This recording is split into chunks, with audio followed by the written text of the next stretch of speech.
राजीव जी, चुनाव के अलावा भी चुनाव पे हम बात करते हैं। अभी फागुन का महीना चल रहा है और नया कैलेंडर आएगा चैत से कुछ दिनों बाद। मौसम बदलता है इन दिनों। पुरानी पत्तियां पेड़ों से गिरती हैं, नई पत्तियां आती हैं। तो ये मौसम बदल रहा है और आज तो मौसम एकदम तेजी से बदल गया और ये मौसम 2024 के लिए बदला है। देखिए, मोदी साहब के तीन बहुत अहम क्या कहें कि स्तंभ हैं। कॉरपोरेट, गोदी मीडिया और इलेक्शन कमीशन। जिस तरह से इलेक्शन कमीशन उनके हिसाब से चुनाव करवाता है, इसमें कोई आरोप आरोप नहीं है, क्योंकि ये आरोप अगर कमजोर होते तो सुप्रीम कोर्ट इतना बड़ा फैसला नहीं लेता। इसलिए आरोप बहुत पुख्ता हैं। देश की सबसे बड़ी कोर्ट ने इस पे अगर प्रश्न लगाया है तो ये आरोप पुख्ता है कि सुप्रीम की इलेक्शन कमीशन कैसे चुनाव करा रहा था। जी। पहले आता हूं गोदी मीडिया पे। पिछले 2 दिनों में एनबीटीएसए यानी जो national news broadcasting and digital standard authority है, जिसमें रिटायर्ड सुप्रीम कोर्ट का जज उसका हेड होता है, उसने हेट स्पीच पर, मुसलमानों के खिलाफ नफरत फैलाने के मामले पर 25,000 रुपए का फाइन किया है एक टीवी चैनल पर। कई वीडियो हटवाए हैं नफरत वाले। देखिए, ये काम चल रहा है पिछले 8-9 साल से, लेकिन अब जाके इस पे होश आया लोगों को। अब वो वीडियो हटवाए जा रहे हैं। ये मौसम बदलने का एक संकेत है। दूसरा संकेत कि अडानी साहब, जिनके हवाई जहाज पे मोदी जी आए शपथ लेने, उनके ऊपर जांच बैठ गई। एक नहीं, दो दो जांच बैठ गई और वो सुप्रीम कोर्ट को ही अपनी रिपोर्ट देंगे। हिंडनबर्ग में जो किया सो किया। और तीसरा, इलेक्शन कमीशन अब सीबीआई डायरेक्टर की तरह नेता प्रतिपक्ष सुप्रीम कोर्ट के उसमें रहेगा, कमेटी भी रहेगी उसमें। तो अब वो कमेटी चुनेगी कि अगला अगला चीफ इलेक्शन कमिश्नर कौन होगा। ये जो परिपाटी चल रही है, ये एक सिंडिकेट बना लो ब्यूरोक्रेट का। किसी को रिटायर मत होने दो, दो दो तीन तीन बार एक्सटेंशन दो। सारी जगह गुजरात कैडर के लोग होंगे। यहां से मौसम बदलना शुरू हो गया है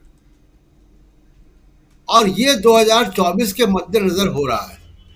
अब उसमें मोदी साहब निश्चित तौर पे, जैसा अमरिंदर जी ने कहा, मैं थोड़ा सा उसमें मेरी अलग राय है कि मोदी साहब रहें या ना रहें, लेकिन 2024 के लिए ये रास्ता बन रहा है।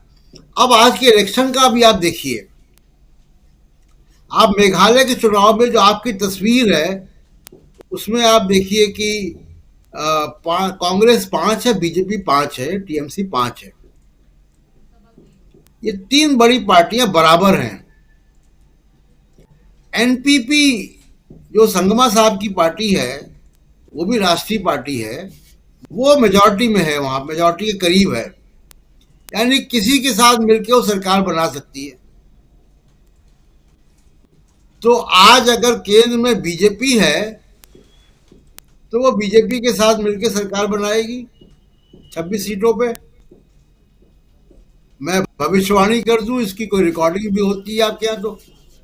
बिल्कुल होती है। 2024 में अगर सरकार बदल गई तो यही एनपीपी उसी के साथ समझौता करके सरकार बनाएगी जिसकी सरकार दिल्ली में आएगी।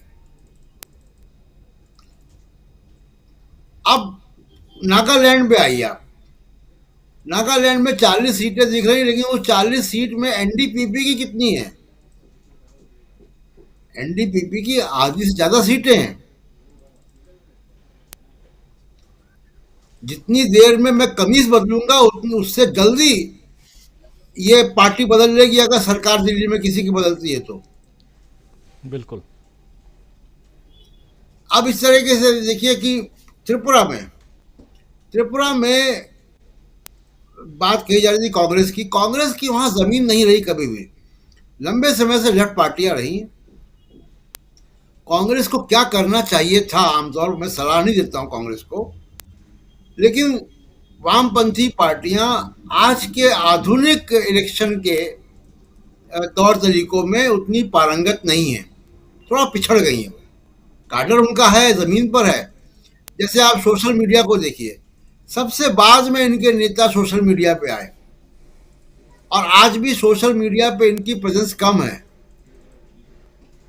तो कांग्रेस को, क्योंकि ये तमाम सोशल मीडिया की कारीगरी बीजेपी जितना तो नहीं आती, लेकिन फिर भी अच्छी आती है, तो कांग्रेस को वहां हैंड होल्डिंग करनी चाहिए थी। जो मॉडर्न तौर तरीके हैं चुनाव लड़ने के, वो अगर लेफ्ट पार्टीज के साथ जो है उन्होंने अगर कोलैबोरेशन किया होता, या कितना किया या क्या नहीं किया, तो मेरे ख्याल से रिजल्ट और अच्छे होते, क्योंकि रिजल्ट देख के लग रहा है कि लेफ्ट पार्टीज की जमीन वहां अभी बनी हुई है, और थोड़ा सा धक्का और देते तो वो निकल जाते। तो थोड़ा सा धक्का कांग्रेस दे सकती थी, बावजूद इसके कि कांग्रेस की वो जमीन त्रिपुरा नहीं है, हमेशा लेफ्ट पार्टीज की जमीन रही है, वहीं की उन्हीं की सरकारें लगातार चुनकर आती रही है। जी। लेकिन आज शाम तक जब 7 बजे आप अपना शो करेंगे, तो ये जो खबर जो आज अभी हम डिस्कस कर रहे हैं, जो स्क्रीन आपने सजाया हुआ है, ये तो चला जाएगा पीछे, और जो बातें अभी की, क्योंकि बड़ी खबरें वहां से आ रही हैं। अब आखिरी बात मैं कह दूं, जो उपचुनाव हो रहे हैं, देखिए उपचुनाव में बहुत बड़ा एक संकेत आ रहा है, खासकर सागर डिगी वेस्ट बंगाल से, कि तृणमूल से सीट खींचकर कांग्रेस के पास आ रही है।